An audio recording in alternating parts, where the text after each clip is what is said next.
Ini ditulis berdasarkan hati nurani dan pengalaman bagaimana kita sungguh-sungguh melakukan pembelaan, advokasi, litigasi terhadap anak sehingga anak-anak bisa tertolong.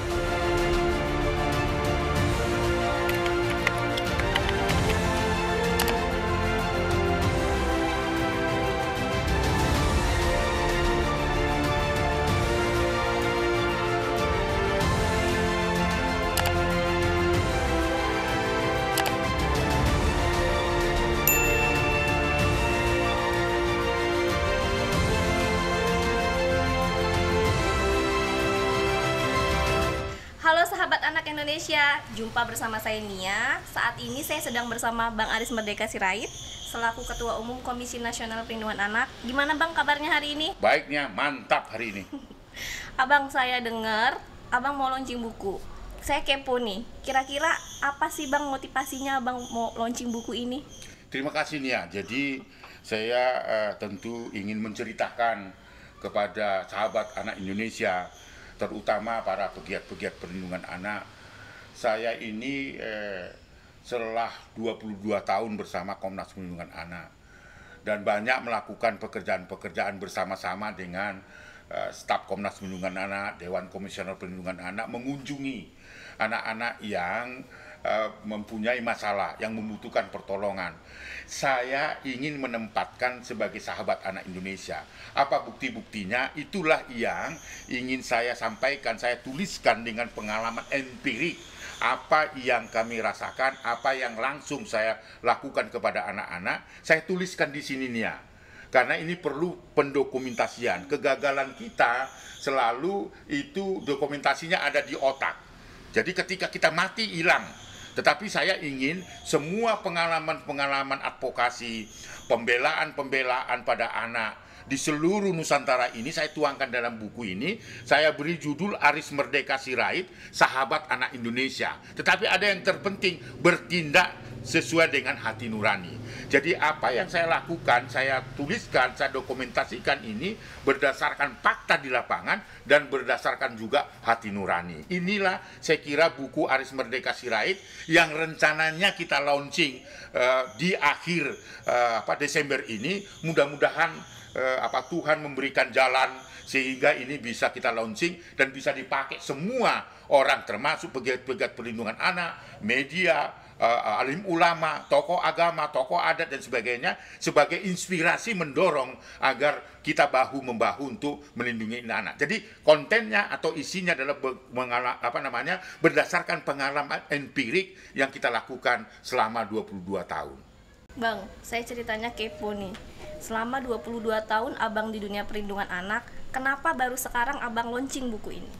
Di samping gini nih ya, di samping waktu yang tidak cukup, lalu kemudian sebuah analisis yang perlu dengan mengaitkan perkembangan masa kini.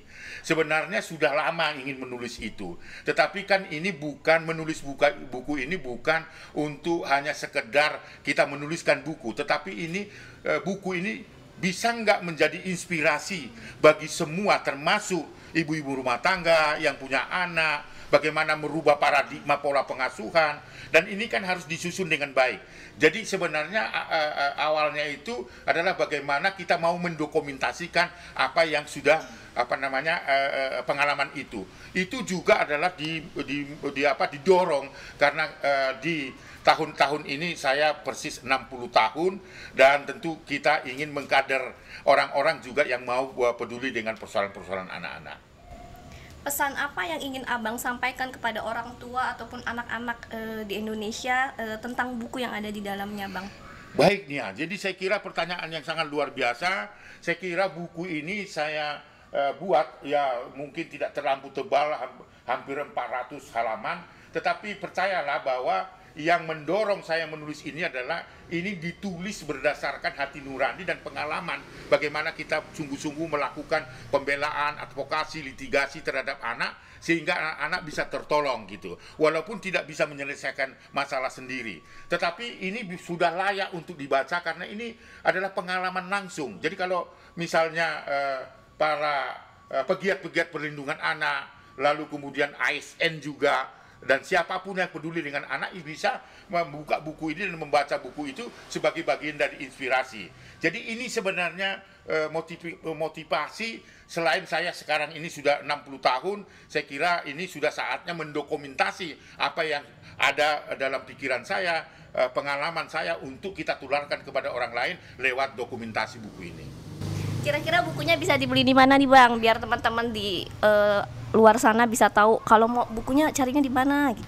Iya, saya kira ini ingin saya sampaikan bahwa buku ini ya selain berisi dari pengalaman-pengalaman empirik kita, buku ini sudah beredar ya,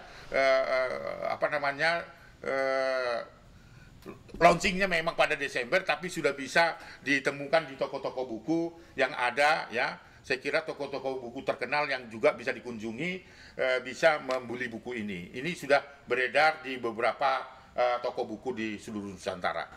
Bang, dari buku ini kan Abang menulis pengalaman berdasarkan 22 tahun Abang menangani kasus di dunia perlindungan anak. Menurut Abang ada nggak kasus yang paling berkesan Abang tanganin dan Abang ceritakan atau tuangkan di dalam buku ini? Pertama ya, berdasarkan pengalaman kita, buku ini juga bercerita tentang yang sangat-sangat spesifik itu ketika tugas dan tanggung jawab diberikan kepada saya lewat forum nasional yang pertama yang dimotori oleh Kemensos dan di bawah advisor UNICEF sebagai badan dunia yang mengurus anak ya. Ini adalah salah satu bentuk bagaimana kita menuangkan isinya itu ke dalam buku ini, salah satu melahirkan undang-undang perlindungan anak ya sebagai mandatnya, lalu menciptakan atau mendorong hak partisipasi anak supaya anak bisa berpartisipasi, didengar pendapatnya tentang dirinya sendiri.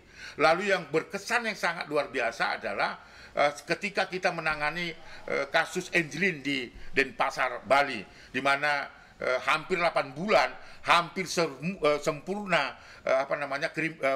tindakan kriminal itu, yang awalnya saya tidak percaya bahwa tindak pidana itu sempurna, tetapi kesan pertama ketika menangani kasusnya Angelin itu hampir tindakan pidana itu hampir tidak terbongkar karena itu kita sebut sempurna, tapi karena terus melakukan advokasi dan mendengarkan aspirasi masyarakat dan sebagainya termasuk anak-anak di Bali, akhirnya kasus itu bisa terungkap. Justru yang melakukan adalah orang terdekat dari anak itu, apa yang kita sebut namanya persekongkolan jahat dari keluarga itu untuk menghilangkan nyawa seorang Angelin.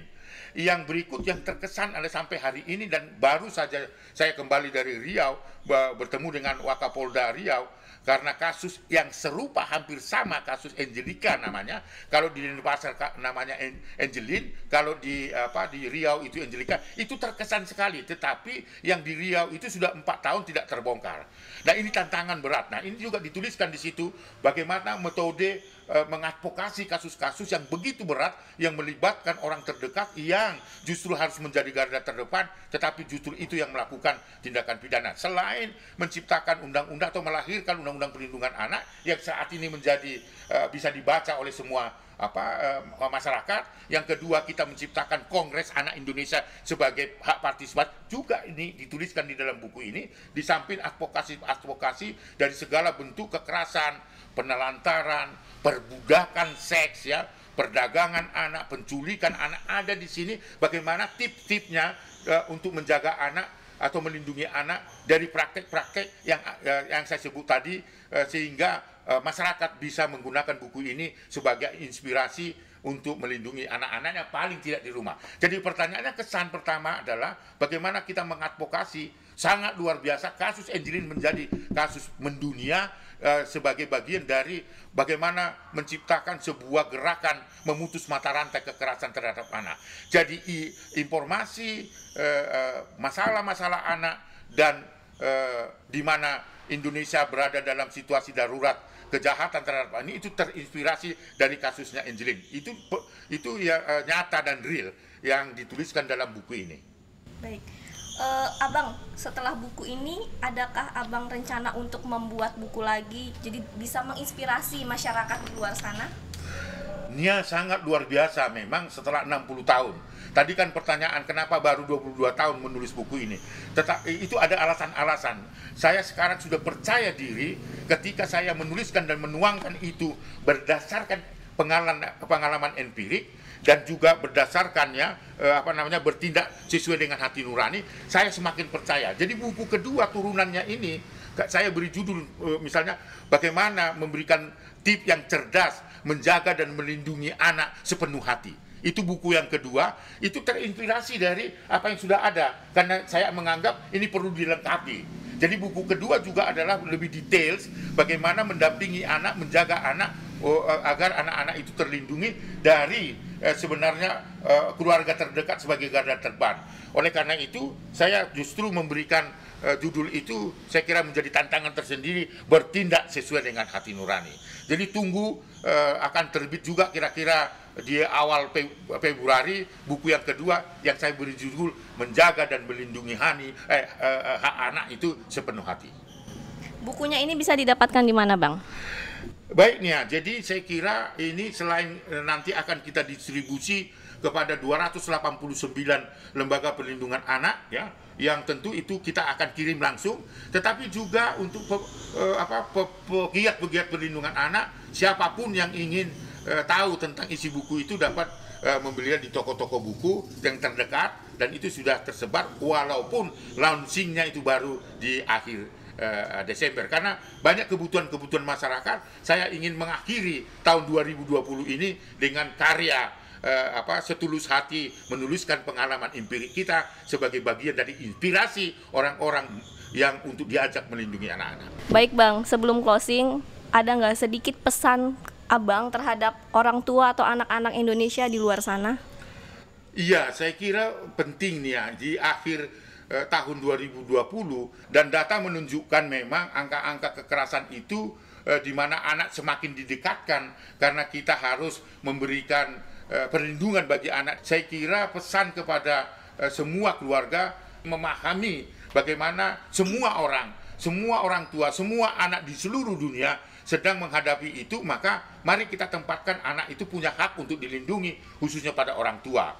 Caranya bagaimana? Silahkan sekali lagi baca buku ini, karena di dalamnya adalah tip-tip bagaimana melindungi anak, bisa dipakai sebagai alat supaya kita tidak melakukan kekerasan. Pesan saya untuk keluarga anak Indonesia, pakailah buku ini untuk menjadi inspirasi, tetapi saya menyampaikan pesan moral, stop kekerasan terhadap anak sekarang untuk selama-lamanya. Itu adalah bagian dari ucapan selamat menikmati akhir tahun 2020 dengan tanpa kekerasan. Nah, itu dia bincang saya hari ini bersama Bang Aris Merdeka Sirait. Terima kasih Abang untuk waktunya. Teman-teman di luar sana bisa beli bukunya di toko-toko buku terdekat. Nantikan podcast bincang bersama Bang Aris Merdeka Sirait selanjutnya. Sampai jumpa, salam anak Indonesia. Dah.